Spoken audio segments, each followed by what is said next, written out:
I stopped paying for things after she cheated with a new BF, the 10-year marriage.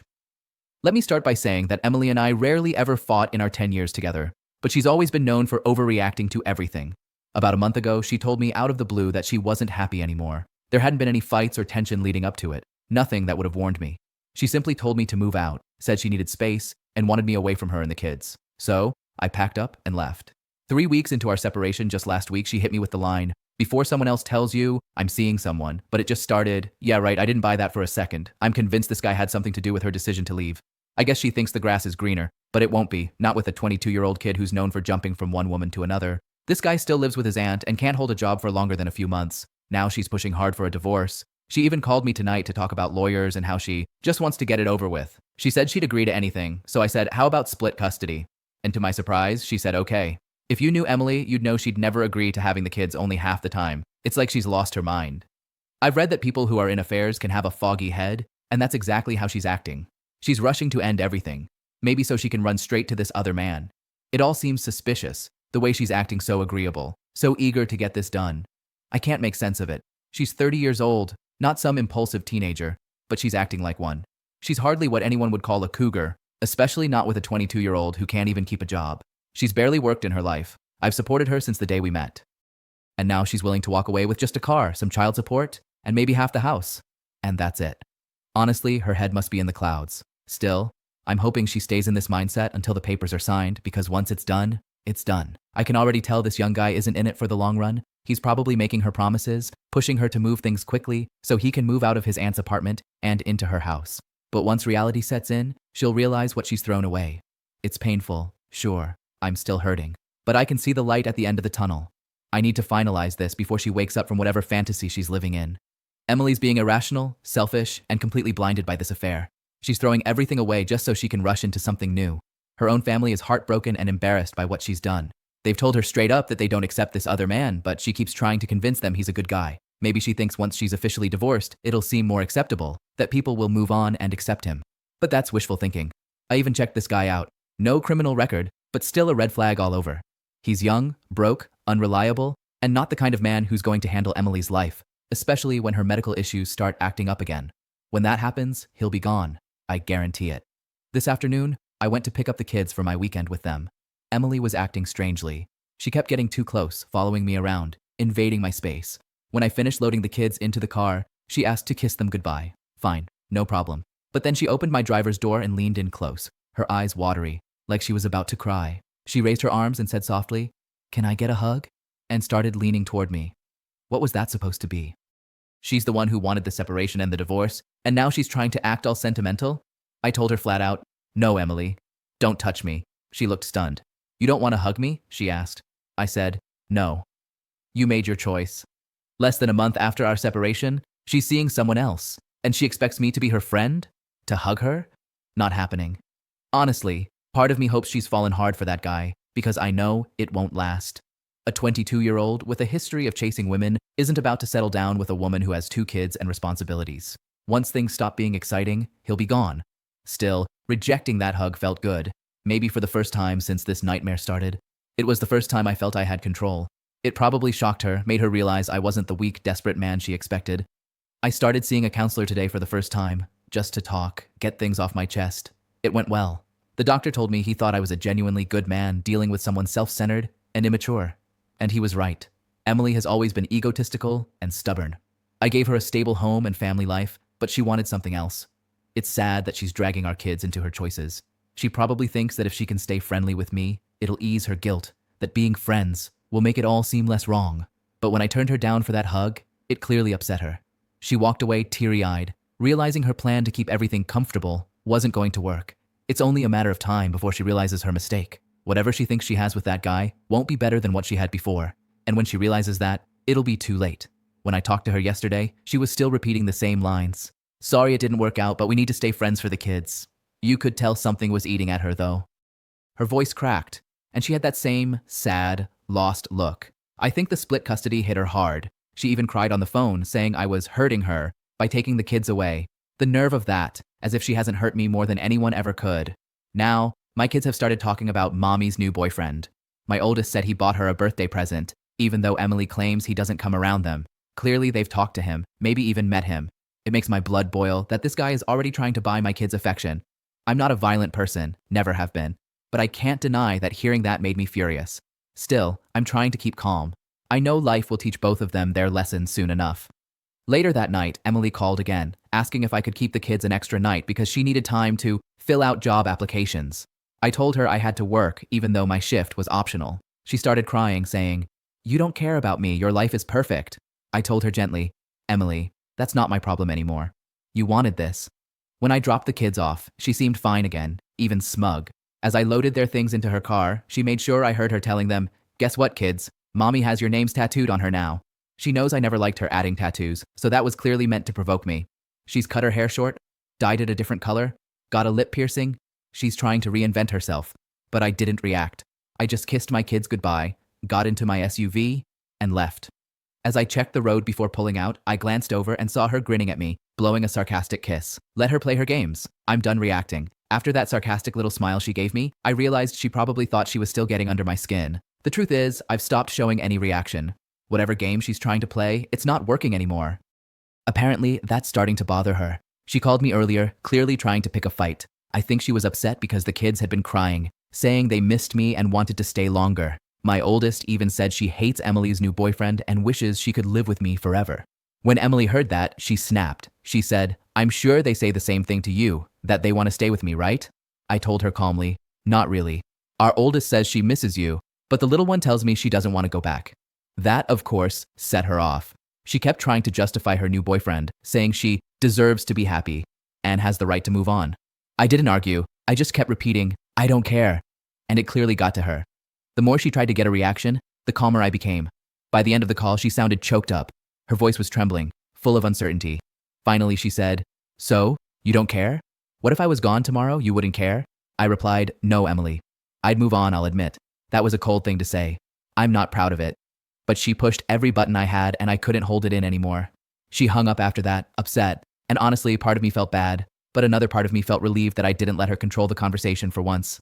A little later, she tried to twist my words, saying, "So you weren't happy either? That means this was the right thing to do." She sounded almost excited, like she was trying to justify leaving.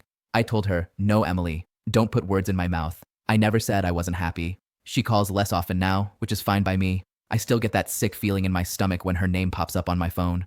I'd rather not deal with her at all, but we have kids, so there's no avoiding it completely. I know the holidays will hit hard for both of us, but I think reality will start to sink in for her then. She seems completely lost, unsure of what she even wants. I don't think she has a plan. She's just chasing whatever distraction feels good for the moment. For me, the only thing that matters now is my kids. They're my focus. I limit how much I talk to her. I show up, pick up or drop off the kids, handle what's necessary, and keep it short. She usually tries to bring up bills, money, or the divorce, but I answer with as few words as possible and get on with my day. I don't know if she'll ever try to come back, but if she does, I'm not interested. I'm past that. She's going to learn soon that the grass isn't greener. It's just harder when no one's there to carry you anymore. She tried arguing with me last night, saying, "You can't accuse me of adultery because nothing's happened yet. We haven't even slept together." I told her, "Emily, I don't care. I'm not out to punish you. I just want a clean divorce." I even thought about doing some grocery shopping for the kids since she claimed she had no money left. I've been giving her enough to cover their needs, but my oldest told me yesterday there's hardly any food in the house. Makes you wonder where that money really goes. People have started giving me advice about all this. One guy told me, "She's been cheating longer than you think. This didn't just start 3 weeks ago." Maybe he's right. Looking back, she did start acting distant months before. Another said, "Take the deal now." She's offering you a divorce on easy terms because she's in that fantasy fog. When she wakes up, she'll want more. Play it cool. Don't look eager, don't argue, just sign and walk away. Others tell me to stay off her radar completely. No calls unless it's about the kids. Focus on myself, go to the gym, dress better, pick up old hobbies, start rebuilding my life. They all say that one day, she'll regret it. She'll beg to come back after she realizes life isn't as easy as she thought. Maybe they're right. Maybe she will. But even if that day comes, I won't go back. I deserve better than someone who treated me like a backup plan. Here's something strange that happened recently. When we moved to our current neighborhood in Bayview earlier this year, the couple across the street was about our age. Our kids played together, went to the same school, and soon Emily and the neighbor's wife, let's call her Rachel, became best friends. They spent time together constantly. Fast forward to now.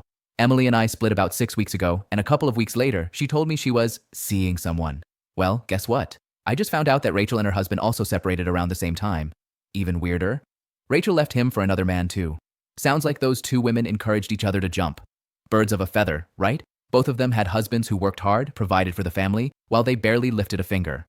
Now, both of their new men are barely older than kids. Early 20s, no stable jobs, still living with relatives. It's like watching the same story play out twice. Emotionally, I'm up and down. Some days I feel fine, other days I'm crushed. I'll go a few days doing great, and then something random triggers me. Memories, photos, seeing her name on a message, and suddenly, I'm right back in that pit. I get those mind movies, imagining her with him, and it makes me sick. I know it'll take time. A year, maybe more. So I'm trying to take it one day at a time, keep myself busy, and focus on positive things. Earlier this week, Emily called and said our youngest had been crying, saying she wanted me. Emily asked if I could take the kids for the night. I said sure. Of course I'd never say no to time with them. But then she said, actually, could you take both of them? I have an appointment tomorrow. Turned out she had a hair appointment Saturday morning. Typical. Probably wanted a free night without the kids. I agreed anyway. I didn't want to make my kids feel left out. But I knew what she was doing, trying to drop them off whenever it's convenient for her. I can't let her turn that into a habit. So this time, instead of giving her full child support money, I followed some advice and gave her a gift card to the local grocery store, worth about 3/4 of what I usually pay. Predictably, she got upset. She said, "Is this all you're giving me?" "I don't even shop there," I told her. "Well, our oldest said there's no food in the house. I'm making sure the money goes where it should." She was furious, probably because she'd planned to spend it on herself, new clothes or another salon visit. She's already had her hair done twice this month. I love my kids and want them every chance I can, but I also can't enable her laziness. She needs to learn responsibility. I ended up talking to Rachel's husband, the guy across the street. Turns out he's in the exact same situation I am. His wife left him for another 22-year-old, and guess what? Both of those young guys are friends. So apparently, our wives decided to make the same reckless jump together, right into chaos. He tries to act tough, but when we talked, I could tell he's hurting just as badly. Seems we both married women who mistook boredom for unhappiness. When I talked more with Rachel's husband, he finally opened up. It all came pouring out. Turns out, he's been hurting just as much as I have, even if he tries to hide it. His wife had moved out too. I'm not sure if it was her choice or his. The difference is, he went out right away and started dating someone new. Honestly, I think that was his way of trying to show her he could move on without her. He told me they'd had issues before. Apparently, a few months back, his wife had even made out with one of his friends. Sound familiar? These two women are practically the same. Neither of them has ever really worked. Both stayed home while their husbands supported everything, and both were well taken care of. We even bought our homes around the same time, just a few months ago. It blows my mind that they could throw all of that away. A stable home, financial security, family, just to chase some fantasy with young guys who clearly aren't ready for real responsibility. Both of these new men are barely in their 20s, while our wives are closer to 30. I seriously doubt a 22-year-old wants to play stepdad to 2 kids, or take care of a woman who doesn't work. This won't end well for either of them. When it all collapses, they'll realize there's nothing to go back to. Now, here's something almost unbelievable. If you've been following along with my story, you know that Emily and her new best friend, our neighbor Rachel, decided to take this leap together, to leave their hardworking husbands for 2 younger guys who just happened to be best friends too. Anyway, I picked up my kids this weekend, and they wouldn't stop talking about one of their friends and her mom, someone Emily used to hang out with before we moved here. Back then, Emily stopped seeing her because she said the woman always dated the wrong kind of men. Guys with no jobs, no stability, just trouble. Well, apparently, they're hanging out again now. I found that interesting, so I asked my oldest if they still see Rachel and her family across the street. My daughter said no, that Emily and Rachel fight bad now. So I asked, why are they fighting? She said, because mom is mad at her.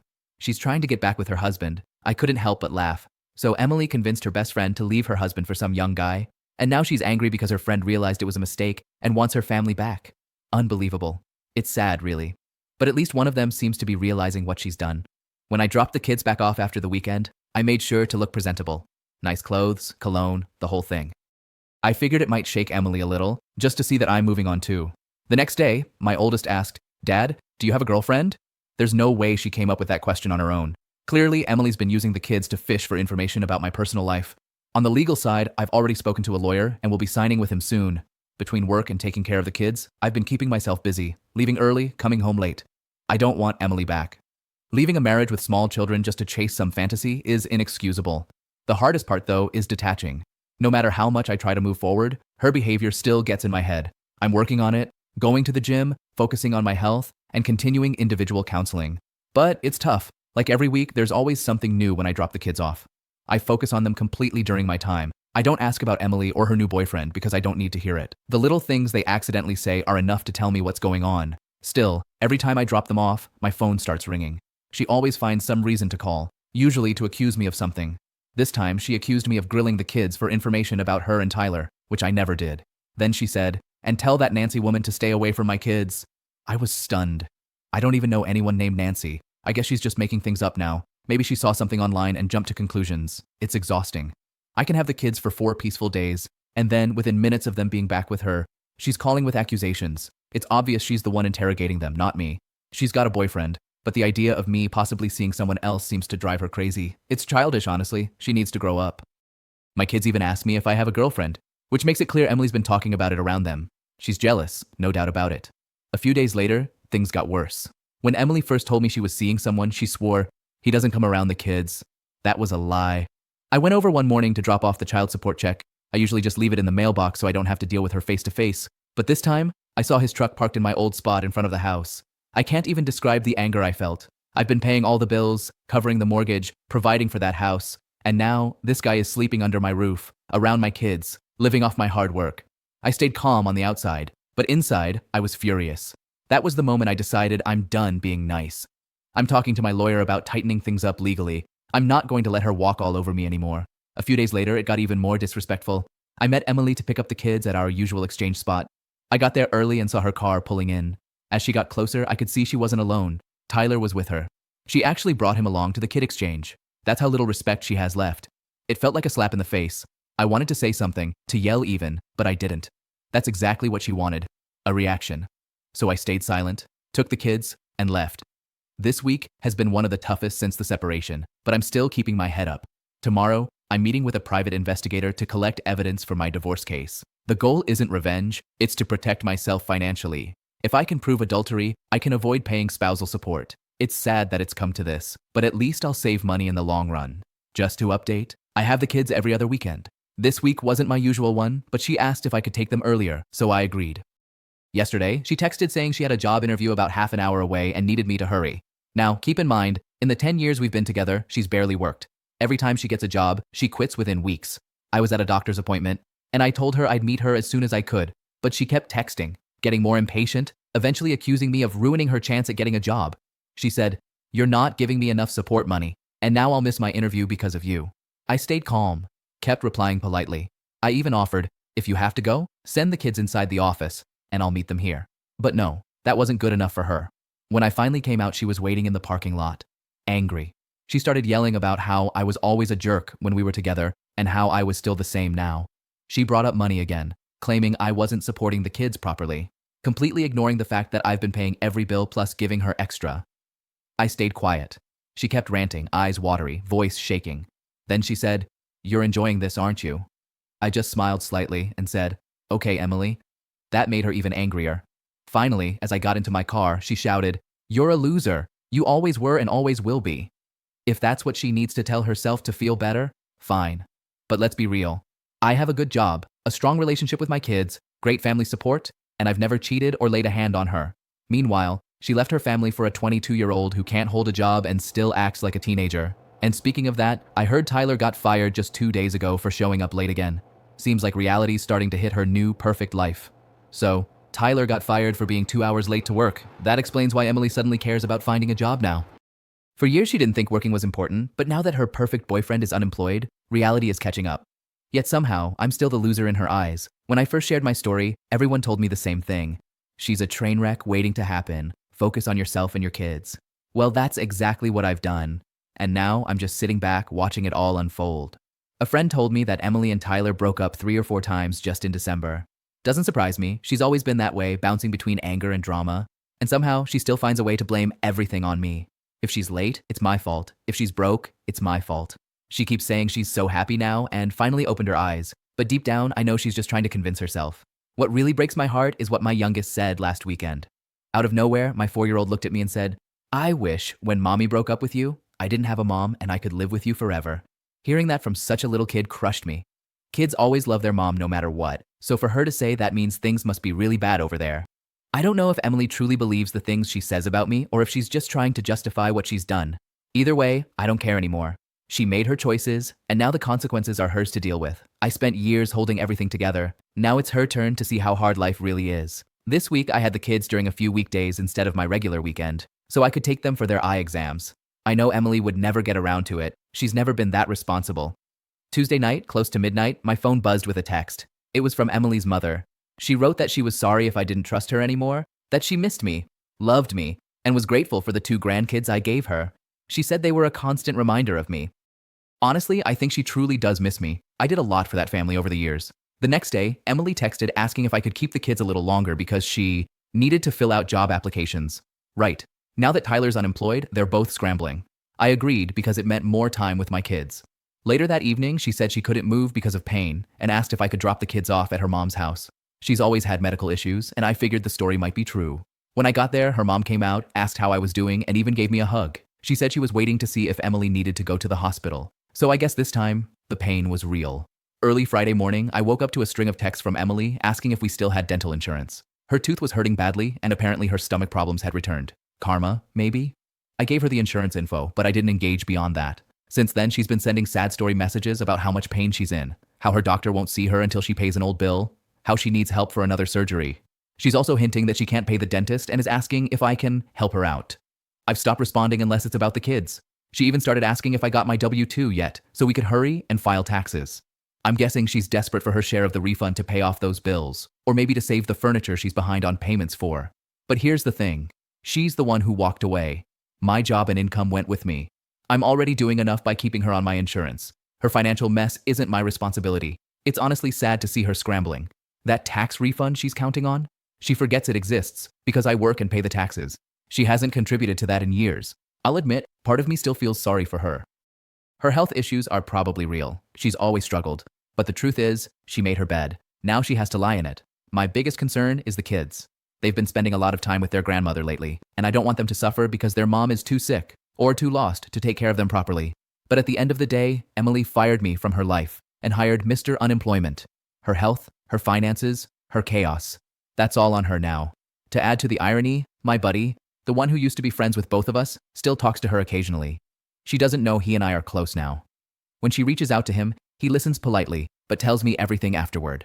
Yesterday, she met up with him. She said she wanted to introduce Tyler to him. Why, I have no idea. During the conversation, she told him she was so happy now, and then dropped a bombshell. She and Tyler are getting married. I couldn't help but laugh when he told me. Married, after just a few months of dating. Still in the honeymoon fog, convinced this is true love. If that's what she wants, good luck to them. She'll probably end up giving him half of whatever she gets from the divorce, and when they crash and burn a year later, she'll be left with nothing. She might have even told my buddy that, just so it would get back to me. I honestly don't care. If she's truly happy, fine. But I doubt it. I think she's just trying to convince herself she made the right choice. And speaking of desperation, she's been hounding me for weeks about doing our taxes. So Thursday, we finally went together to the accountant's office. We sat in silence for nearly an hour before we got called in. When the accountant stepped out of the room for a moment, Emily started her usual act, trying to provoke me. She claimed her lawyer said all sorts of things that would get me in trouble. She kept texting someone, giggling, clearly trying to get a reaction. I didn't give her one. At one point, she looked at me and asked, "Do you want to slap me?" I said, "No." She laughed and said, "Because I want to slap you right now." I just said, "Okay." That made her furious. She huffed, slammed her phone in her purse, rolled her eyes, everything. But I stayed calm, quiet, and unbothered. That's when it hit her. She doesn't have power over me anymore. As we were leaving, she tried one more time saying, "You never cared. You haven't cared for a long time," I said, "Whatever you say." Out in the parking lot, she kept asking for money, claiming she needed surgery again and might have to have her bladder removed. I told her that's not my concern anymore. Her personal issues are no longer mine to fix. I had the kids this past weekend, and thankfully, it was peaceful. We spent quiet time together. No drama, no chaos, just me and them. And honestly, that's all I need. I hadn't heard much from Emily for a while. When she finally texted, it was just to ask if we were meeting at the usual spot for the kids' drop-off. I said yes. A little later, she asked if I could meet her closer to her place because she was short on gas. Fine by me. I got there first. When she pulled up, she was on the phone.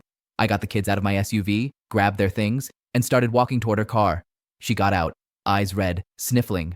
I didn't even want to look at her. I just focused on getting the kids settled. When I finally looked up to take some bills she was handing over, I noticed her makeup was smeared and she'd clearly been crying. There was also a dark bruise on her upper arm. Looked a few days old, like someone had grabbed her. I don't know what's going on, and honestly, it's none of my business as long as my kids are safe. Maybe it's trouble with Tyler, maybe not. but if he can get involved with a married woman with children, that already tells me everything about his character. It amazes me that she ever thought this guy was a catch. These young men show up, bring a bit of excitement, and blind women like Emily for a while, but sooner or later the fantasy fades, and reality hits hard. A couple of days later, I ran into a few of her cousins. They didn't hold back. Apparently, Emily's been going around telling people that I was the one cheating, that when I said I was working overtime, I was actually seeing another woman. She even told people my paychecks were getting smaller because of it. For the record, I never cheated. Not once. When I said I was working, I was literally at work. My paychecks were steady. You could see that in my year-end numbers. It's just her usual blame shifting. The cousins also mentioned that Tyler still isn't working. Fired back in December and hasn't done a thing since. Supposedly, he even asked his dad if he could move back home because he and Emily keep fighting. Meanwhile, I'm still paying all the bills for the house. She'd been waiting on her half of the tax refund, so I finally gave it to her. When she came to pick it up, she had a neck covered in hickeys. Real classy. Now those two bums have a bit of cash in hand. I'm sure they're enjoying their little good life for the moment, but with neither of them working, that money won't last long. And here's the latest headline from their circus. Emily and Tyler are engaged. 5 months separated, living off my income, and now she's flashing a ring she bought with my tax refund. The one she didn't contribute a dime toward. Good luck to them. He lives there rent-free, doesn't work, and now gets to wear the title of fiancé without ever spending a cent. He's riding the gravy train? Honestly, I can laugh about it now. I'm finally at the point where their drama feels more like bad comedy than heartbreak. Things on my end are good. I'm happier, more stable, and my finances are stronger than before. I've blocked her entire family on social media, so I don't have to see or hear about their lives. Still, it's a small town, and people occasionally tell me what she's up to, even when I'd rather not know. My lawyer had me file taxes jointly this year. He said it was smarter. Since we were still legally married, we'd both get a bigger return.